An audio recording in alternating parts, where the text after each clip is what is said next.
नमस्कार, मैं अंजलि मिश्रा। स्वागत है आप सभी का द न्यूज में। आपको बता दें कि रिपब्लिक टीवी के खिलाफ दर्ज टीआरपी मामला निराधार है, ऐसा कोर्ट ने फैसला सुनाया है। इसी के साथ अर्नब गोस्वामी को बड़ी राहत तो उद्धव सरकार को बड़ा झटका है, क्योंकि उद्धव सरकार ने ही जो है इस मामले में काफी एक बड़ा अहम रोल निभाया था और अर्नब गोस्वामी के खिलाफ फेक टीआरपी का मामला जो है दर्ज करवाया था। अब कोर्ट ने केस वापस लेने की अनुमति दे दी है और उद्धव सरकार ने धमकी देकर जो है गवाह तैयार किए थे, वैसा अर्नब गोस्वामी भी कहते हुए नजर आए हैं। क्या है पूरा मामला, आइए विस्तार से जान लेते हैं। तो मुंबई की एक अदालत ने रिपब्लिक टीवी और उसके एडिटर अर्नब गोस्वामी के खिलाफ दर्ज फर्जी टीआरपी मामले को वापस लेने की अनुमति दे दी है। दरअसल मुंबई पुलिस ने कोर्ट में एक आवेदन दिया था और इस आवेदन में उद्धव ठाकरे की सरकार के कार्यकाल में दर्ज मामले को बंद करने की अपील जो है की थी। कोर्ट ने इस आवेदन को स्वीकार कर लिया। अतिरिक्त मुख्य मेट्रोपॉलिटन मजिस्ट्रेट की अदालत ने अपने आदेश में कहा कि अब मामला झूठे सबूतों पर टिका हुआ है। महाराष्ट्र राज्य सरकार ने भी अदालत में ये स्वीकार किया है कि अर्नब गोस्वामी और उनके रिपब्लिक टीवी चैनल के खिलाफ दर्ज मामला झूठे सबूतों पर आधारित था। बताते चले, टीआरपी और व्यूअरशिप बढ़ाने को लेकर कुछ अन्य चैनलों के खिलाफ लगे थे। इसके बाद तत्कालीन महाराष्ट्र सरकार ने बिना किसी ठोस सबूत के ही रिपब्लिक टीवी के खिलाफ एफआईआर दर्ज कर ली थी। अदालत ने यह भी माना कि रिपब्लिक टीवी के खिलाफ तत्कालीन सरकार द्वारा कोर्ट में झूठे सबूत पेश किए गए थे। यहां तक कि कोर्ट ने यह भी माना कि तब गवाहों को रिपब्लिक टीवी के खिलाफ झूठी गवाही देने के लिए धमकी देकर मजबूर जो है भी किया गया था।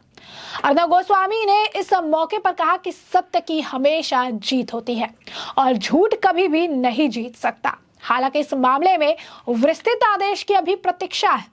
राज्य सरकार में कोर्ट में दाखिल की थी एप्लीकेशन। बता दें आपको, रिपब्लिक टीवी के मामले में महाराष्ट्र की वर्तमान राज्य सरकार ने यानी उद्धव ठाकरे की सरकार में अगर आप देखेंगे कि अदालत में नई एप्लीकेशन दाखिल की है।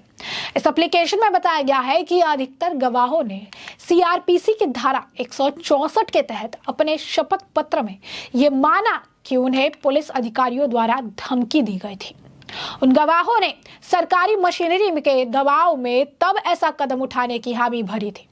इसके अलावा इस केस में व्यूअरशिप का डाटा रखने वाली बात ने भी जांच अधिकारी के पास कोई शिकायत नहीं दर्ज करवाई थी।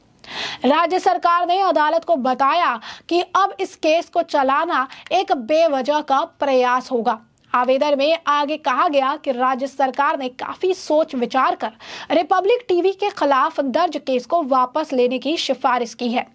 केस वापसी की इस कार्रवाई के लिए पुलिस कमिश्नर ऑफिस को भी सूचना दे दी गई है। केस के जांच अधिकारी ने सीआरपीसी की धारा 321 के तहत लोक अभियोजन कार्यालय को भी सरकार के इस फैसले से अवगत करा दिया है।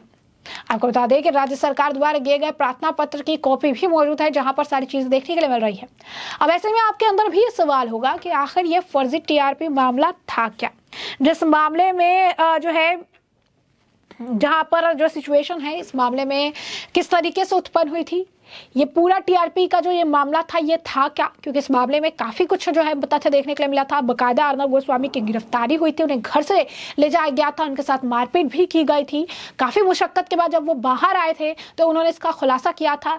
ये मामला लंबे समय तक चल रहा था और उसके बाद आखिरकार जो है अब रिपब्लिक टीवी के ओनर अर्नब गोस्वामी से लेकर बात करते भी नजर आए, जहां पर उन्होंने कहा कि मुझे इस दिन का इंतजार था, मुझे पता था कि ये दिन आएगा, मुझे विश्वास था कि ये दिन जरूर आएगा। आज नहीं आया है लेकिन ये दिन आएगा जरूर। तो ये बात उन्होंने जो है कही है। और ऐसे में अब आपको बता भी देते हैं कि ये टीआरपी घोटाला मामला है क्या। साल 2020 के अक्टूबर महीने में मुंबई के पुलिस कमिश्नर परमवीर सिंह ने अपने एक बयान में रिपब्लिक टीवी पर टीआरपी में हेरफेर करने का आरोप लगाया था और तब मुंबई पुलिस कमिश्नर ने यह दावा किया था कि रिपब्लिक टीवी चैनल ने अपनी टीआरपी बढ़ाने के लिए कुछ परिवारों को तब भी चैनल चालू रखने के लिए अवैध रूप से पैसे दिए थे। अर्नब गोस्वामी के बयान की बात करें तो अर्नब ने यह बात खुद कही है कि बकायदा जो है ये कहा गया था कमिश्नर के द्वारा कि अर्नब गोस्वामी 500 रुपए देते हैं अपनी टीआरपी को चलाने के लिए, अपने टीआरपी को बढ़ाने के लिए। आरोपों के मुताबिक भले ही वो परिवार घर पर ना हो पर उन्हें टीवी पर रिपब्लिक चैनल चलाकर रखने के लिए कहा गया था। इसके अलावा तब मुंबई पुलिस ने टेलीविजन रेटिंग पॉइंट यानी टीआरपी में हेरफेर करने के आरोप में फक्त मराठी, बॉक्स सिनेमा और रिपब्लिक टीवी के खिलाफ शिकायत दर्ज की थी। यह सब कुछ तत्कालीन उद्धव सरकार के कहने पर हो रहा था। उस समय हमें पता चला कि मूल एफआईआर में रिपब्लिक टीवी का कहीं जिक्र भी नहीं था। दरअसल मूल एफआईआर में इंडिया टुडे का नाम था। यह एफआईआर हंसा रिसर्च ग्रुप द्वारा दर्ज करवाई गई थी। मामला सामने आने के बाद मुंबई पुलिस के जॉइंट कमिश्नर को यह सच कबूल करना पड़ा था कि फर्जी टीआरपी वाली एफआईआर में इंडिया टुडे का भी नाम था।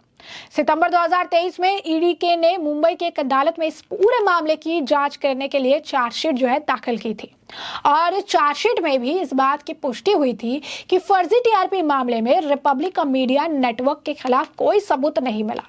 रिपब्लिक के खिलाफ इस आरोप को आधारहीन बताया गया था। ईडी की चार्जशीट से ही यह बात साफ हो गई थी कि मुंबई पुलिस की जांच की दिशा उनसे पूरी तरह से अलग थी। तब उन परिवारों के भी बयान दर्ज हुए थे जिन पर मुंबई पुलिस ने पैसे लेकर रिपब्लिक टीवी वाला चैनल ऑन रखने के आरोप लगाए थे। हालांकि उन परिवारों ने अपने बयान में इन आरोपों से इनकार किया था और किसी भी तरह से पैसे आदि लेने की बात को भी आधारहीन बताया था।